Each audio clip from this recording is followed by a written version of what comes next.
This segment is brought to you by Islamic Food and Nutrition Council of America. السلام عليكم ورحمة الله وبركاته. الحمد لله وكفى وسلام على عباده الذين اصطفى خصوصا على سيد المرسلين خاتم الأنبياء وعلى كمل أتباعه من الصديقين والصالحين والشهداء. أما بعد فأعوذ بالله من الشيطان الرجيم. بسم الله الرحمن الرحيم. قال الله سبحانه وتعالى في كلامه المبين: ألا إن أولياء الله لا خوف عليهم ولا هم يحزنون الذين آمنوا وكانوا يتقون لهم البشرى في الحياة الدنيا وفي الآخرة لا تبديل لكلمات الله ذلك هو الفوز العظيم. صدق الله العظيم. وقال تعالى: إن الله وملائكته يصلون على النبي يا أيها الذين آمنوا صلوا عليه وسلموا تسليما. اللهم صل على سيدنا شفيعنا حبيبنا مولانا محمد وعلى آل سيدنا محمد كلما ذكره الذاكرون وكلما غفل عن ذكره الغافلون. اللہ سبحانہ و تعالیٰ کا شکر ہے جس نے ہم کو جمعہ کے مبارک موقع پر اپنے گھر اپنی عبادت کے لیے جمع فرمایا ہے. پچھلے جمعہ سے ہماری جو گفتگو شروع ہوئی ہے وہ اللہ کی غیبی مدد اور نصرت، اس کی ایک صورت جن خاص بندوں کو حاصل ہوتی ہے. آج ان بندوں کا ذکر ہے جنہیں اللہ کی ڈائریکٹ غیبی مدد ملتی ہے اور اس دنیا کے کچھ معاملات جن پر کھل جاتے ہیں، جن کو کشف عطا کیا جاتا ہے، ان کو صالحین کہا جاتا ہے، اولیاء اللہ کہا جاتا ہے. تو اللہ کی غیبی مدد اور نصرت جن کو راست حاصل ہوتی ہے. یا ایک دو ویک جو ہے ہم انشاءاللہ ان صالحین کا کچھ تذکرہ کریں گے، پھر انشاءاللہ کنکلوژن کے طور پر کچھ احادیث طیبہ صحابہ کو نبی کریم صلی اللہ علیہ وآلہ وسلم کے عہد مبارک میں جو اللہ کی غیبی مدد آئی تھی وہ واقعات بھی انشاءاللہ ہم آگے کنکلوژن کے طور پر ہم بیان کریں گے. صالحین، اولیاء، اللہ کے دوست جن کو اتنا کرم فرمایا اللہ نے، اپنا دوست فرمایا. سبحان اللہ، سبحان اللہ. اٹینشن، ان اولیاء اللہ، بے شک اللہ کے دوستوں کو لا خوف علیہم، ان پر کوئی خوف نہیں ہے، ولا هم يحزنون، اور وہ کسی چیز کا غم نہیں کرتے، ان کو کوئی ملال نہیں ہوتا. الذین آمنوا وکانوا یتقون، وہ دوست اللہ کے جو ایمان لائے اور کامل تقوی اختیار کرے، جو بلا کے متقین ہوتے ہیں، ظاہر باطن ہر اعتبار سے وہ تقوی کی مسند پر فائز ہوتے ہیں، وہ صالحین. لہم البشریٰ فی الحیات الدنیا وفی الآخرہ، ان کے لیے دنیا کی زندگی میں بھی خوشخبریاں ہوتی ہیں اور آخرت میں بھی خوشخبریاں ہوتی ہیں. لا تبدیل لکلمات اللہ، اللہ کا کلمہ، اللہ کا کلام تبدیل نہیں ہوتا. یہ بہت بڑی کامیابی ہے. ذالک هو الفوز العظیم، جسے اللہ سبحانہ و تعالی اپنے دوستوں میں، اپنے ولیوں میں، ولی کے ایک معنی دوست کے بھی ہیں، ایک معنی قریب کے بھی ہیں، جسے اللہ اپنا قرب عطا کر لے، اپنے خاص بندوں میں شامل کر لیتا ہے، تو پھر سبحان اللہ اس کے لیے دنیا میں بھی خوشخبریاں ہوتی ہیں، آخرت میں بھی. تو پتا چلا کہ اللہ تعالیٰ کے کچھ خاص بندے ہیں جن کو اللہ نے اولیاء فرمایا ہے. اولیاء اللہ وہ کون بندے ہیں؟ آگے احادیث قدسیہ سے بھی ہم سنانے کی سعادت حاصل کریں گے. مگر یہ ضرور ہے کہ جب خدا کسی کو ولی بنا، آئیے سنیں، ہر نیک پرہیزگار تہجد گزار ولی نہیں ہوتا، نیک بندہ ہوتا ہے، تہجد پرہیزگار ہوتا ہے. ولایت باضابطہ ایک پوسٹ ہوتی ہے اللہ سبحانہ و تعالیٰ کی طرف سے. تو یہ اولیاء اللہ اس امت میں صحابہ سے لے کر پہلی امتوں میں بھی ولیوں کا ذکر ملتا ہے. قرآن مجید میں آصف بن برقیہ حضرت سلیمان علیہ السلام کے جو دربار میں تھے، ان کی کرامت 19ویں پارے میں گئے. ھذا من فضل ربی، جو گھروں پر ہمارے لکھتے ہیں، وہ کرامت ظاہر ہونے کے بعد سلیمان علیہ السلام کی زبان سے نکلا ہوا جملہ ہے، یہ میرے رب کا فضل ہے کہ میرے امتیوں میں سے ایسے ولی بھی ہیں جن کو خدا نے کرامت عطا فرمائی. تو کرامتیں اللہ اپنے ولیوں کو عطا فرماتا ہے نشانی کے طور پر کہ دنیا دیکھ لے کہ جو ہماری خاطر ہماری راہ پر چلتا ہے اور ہماری قرب جس کو مل جاتا ہے، ہم ساری دنیا اس کے سامنے عاجز کر دیتے ہیں. دنیا کی کوئی قوت اور طاقت وہ نہیں کر پاتی جو ہمارے دوست ہمارے ولی دنیا میں کرتے ہیں. بڑی بڑی حکومتیں جن کے سامنے عاجز آتی ہیں. میں آپ کو پہلے حدیث سناؤں گا یہ اولیاء کون ہے. حضور نے یہ ترمذی کی حدیث، مسند احمد کی حدیث، حضور نے فرمایا معاذ بن جبل رضی اللہ تعالیٰ عنہ روایت کرتے یقول قال سمعت رسول اللہ صلی اللہ علیہ وآلہ وسلم یقول، حضور نے فرمایا میں نے اپنے کانوں سے سنا قال اللہ این المتحابون فی جلالی، قیامت کے دن اللہ اناؤنسمنٹ کریں گے کہ میری خاطر ایک دوسرے سے محبت کرنے والے کہاں ہیں. یہ خاص اولیاء جو ہوتے ہیں ہر کسی سے اللہ واسطے محبت کرتے ہیں. آپ اور میں کسی سے جو ہے لین دین میں اونچ نیچ ہو جائے، یا رشتہ دار ہو تو زیادہ محبت، بیٹا ہو تو اولاد کے لیے الگ محبت، دوسروں کے لیے الگ محبت، مگر یہ ساری مخلوق اللہ کا کنبہ ہے. اولیاء صالحین شفقت میں اور امداد میں کسی میں کوئی فرق نہیں کرتے. وہ پوری امت کو اپنی اولاد سے زیادہ محبت کرنے والے ہیں. تو اللہ فرمائے گا میری خاطر ایک دوسرے سے محبت کرنے والے کہاں ہیں. لہم منابر من نور، آج میرے ان دوستوں کے لیے میں نے نور کا منبر رکھا ہے قیامت کے دن.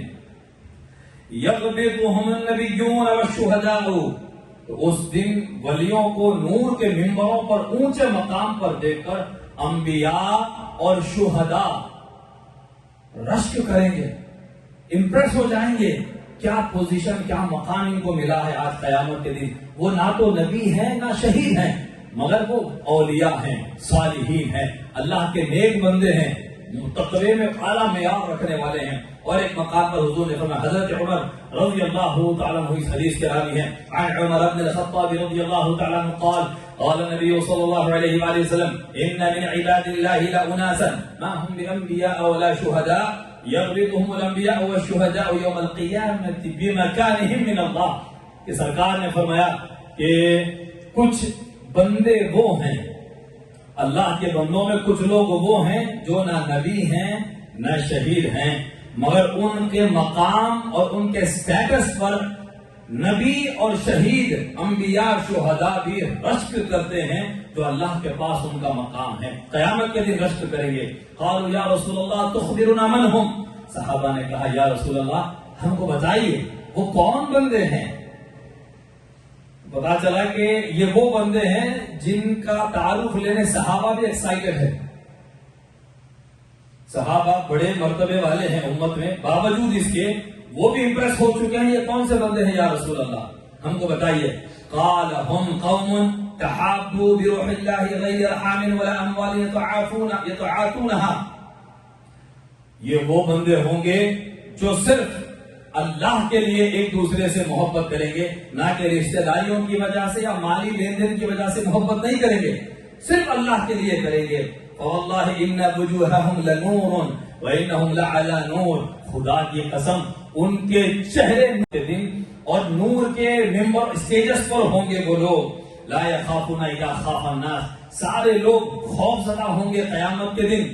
جب سب خوف میں ہوں گے ان پر کوئی خوف نہیں ہوگا. ولا يحزنون اذا حزن الناس، اور جب لوگ سیڈ ہوں گے، غمزدہ ہوں گے، وہ خوش ہوں گے، ان پر کوئی غم نہیں ہوگا.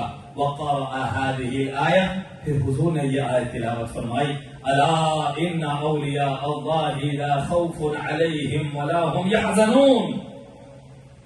اللہ نے قرآن میں فرمایا خبردار، اللہ کے ولیوں کو نہ خوف ہوتا ہے نہ وہ کسی سے غم زدہ ہوتے ہیں، وہ بے خوف ہوتے ہیں، انہیں کسی چیز کا غم نہیں ہوتا. وہ بڑی بڑی حکومتوں کے آگے بھی گھبراتے ہوئے سرنڈر ہوتے ہوئے نظر نہیں آتے. ہر دور میں آپ نے دیکھا وہ بھلے ہی اجمیر کے سلطان الہند خواجہ معین الدین سنجری رحمہ اللہ ہو، سامنے راجپوتوں کی حکومت اور اجے کون تھا صاحب، وہ اجے پال جوگی تو جادوگر تھا.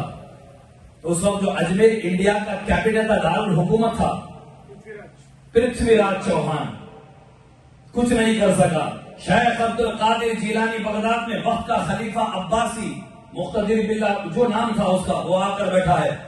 آپ کے لہجے میں، آپ کے خطاب میں یہ تراری ہے، بے خوفی ہے کہ وقت کے خلیفہ کو ڈانٹ رہے ہیں کہ تم نے فلاں ظالم کو گورنر بنا دیا ہے. اللہ کے پاس کیا جواب دو گے؟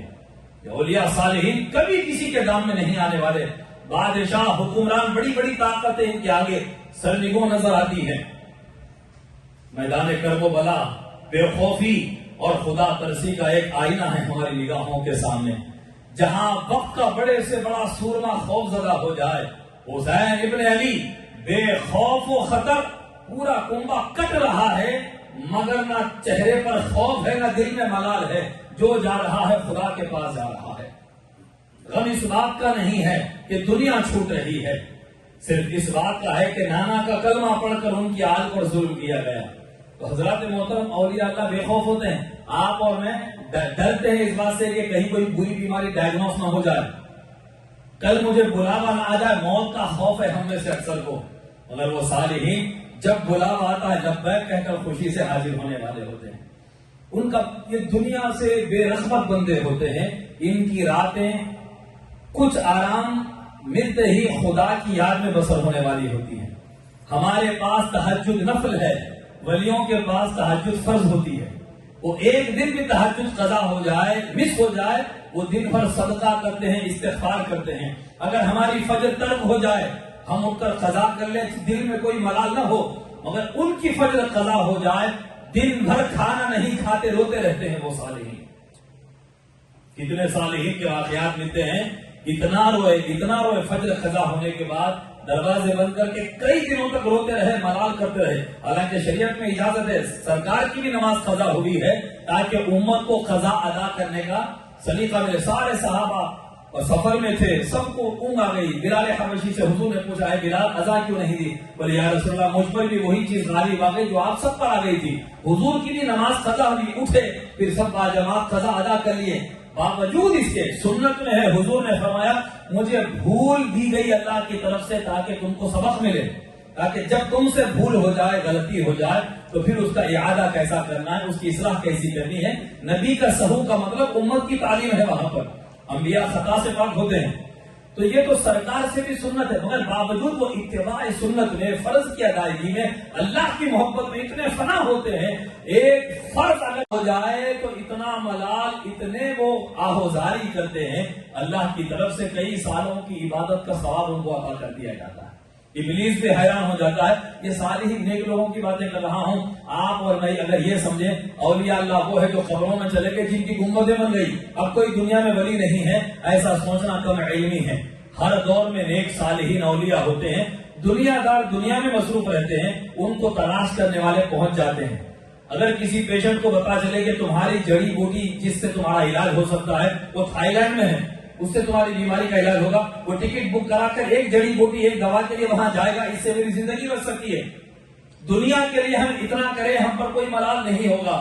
مگر کیا ہم نے دین کے لیے اور مردہ دل کو زندگی عطا کرنے کسی ولی کی تلاش ہم نے کی ہے؟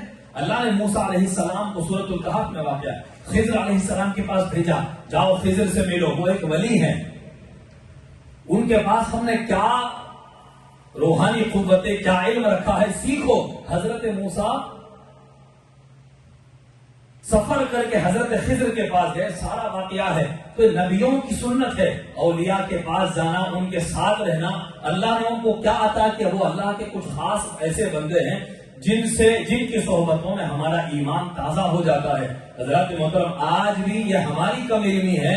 ہم ماشاءاللہ نانی سے ملانے انڈیا، پاکستان، موروکو چلے جائیں گے، مگر کسی ولی سے ملنے یا نیک صالح سے، باحیات ولی سے، ہم مردہ پرست قوم ہے. کسی نے کہا قبر میں جانے کے بعد ہم کسی کو ولی مانتے ہیں، باحیات جب تک ہے نہ ہم قدر کرتے ہیں نہ فیض حاصل کرتے ہیں. مزار میں جانے کے بعد دیوے چڑھا دیں گے، ہم عرس کریں گے اس دن. جب تک وہ باحیات ہیں ان کی قدر نہیں کی جائے گی، ان کی صحبتوں میں بیٹھا نہیں جائے گا. یہ ہماری محرومی ہے اس امت کی. مگر اس امت میں ایسے افراد بھی ہم دیکھتے ہیں جو دنیا بھر سے سفر کر کے خاص ویکیشن لے کر اپنی جاب سے جاتے ہیں، 8 دن 10 دن 2 ہفتے صالحین کی صحبتوں میں بیٹھتے ہیں، پھر ان کو روحانی ترقیاں ملتی ہیں. کیا ملتی ہے؟ سبحان اللہ. سب سے پہلے ولیوں کی صحبت سے کیا ملتا ہے؟ آپ کی اللہ کی فرما برداری میں جو کمزوری ہے نا، پہلے وہ علاج ہوتا ہے.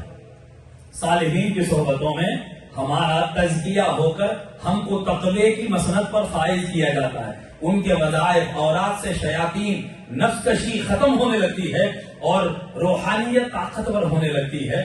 پھر اس کے بعد ذکر و اذکار، تہجد گزاری اور اپنے شیخ کی راہ پر چلنے میں ایسے ایسے مکاشفات ہوتے ہیں، سبحان اللہ، روحانی درجے بڑھتے جاتے ہیں. یہی صالحین اولیاء کے اب ان میں جو ہر ولی کا ایک اپنا مقام ہے، ہر ایک کا اپنا ایک کیٹیگری ہے، درجے ہیں. اس پر مجھے وہ درجات سے متعلق وہ واقعہ یاد آتا ہے جس پر ڈسکشن بھی کافی دنوں سے ہمارے درمیان چل رہا تھا.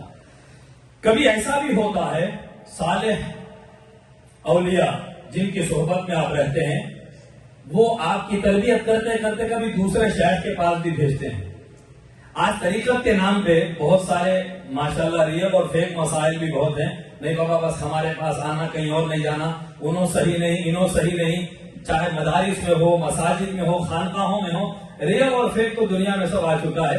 مگر اکابر اولیاء کا جو طریقہ تھا، اپنے مرید خاص خواجہ امیر خسرو رحمت اللہ تعالی علیہ کو حضرت خواجہ نظام الدین اولیاء محبوب الہی، ان کا لا خوف علیہم کا معاملہ یہ تھا کہ انہوں نے کئی بادشاہوں کا زمانہ دیکھا، تغلقوں کا، التمش کا، وہ ساری جو حکومتیں آئی بھی چلی بھی گئی، اور ہر بادشاہ نے جب آپ کو انویٹیشن بھیجا آپ نے کہا فقیر محل میں نہیں آتے.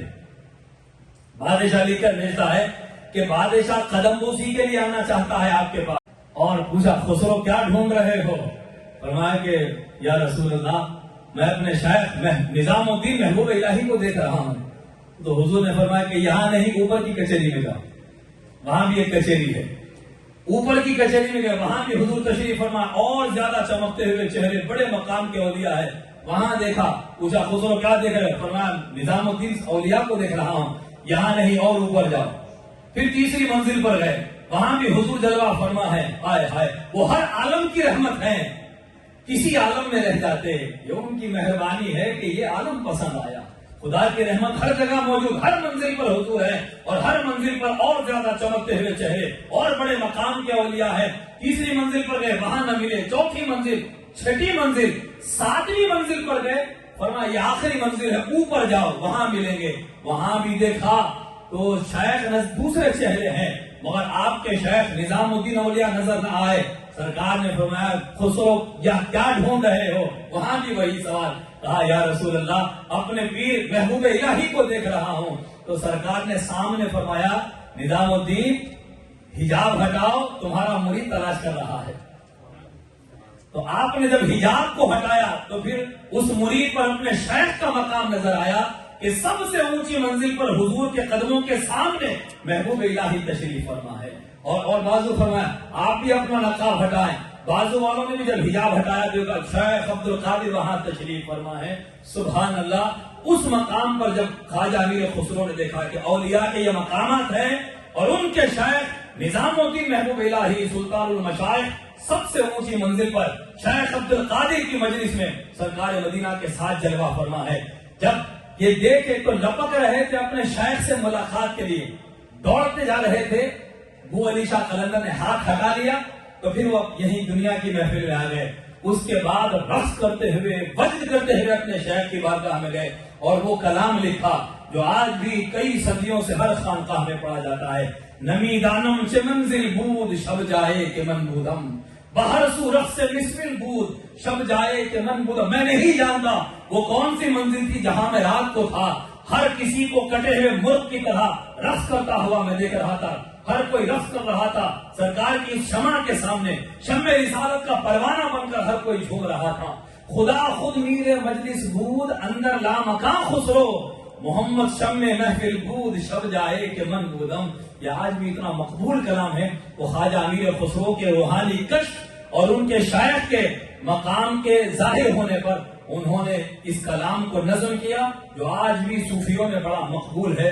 تو پتہ کیا چلا صالحین نیک لوگوں میں بھی کیٹیگریز اور درجات ہوتے ہیں.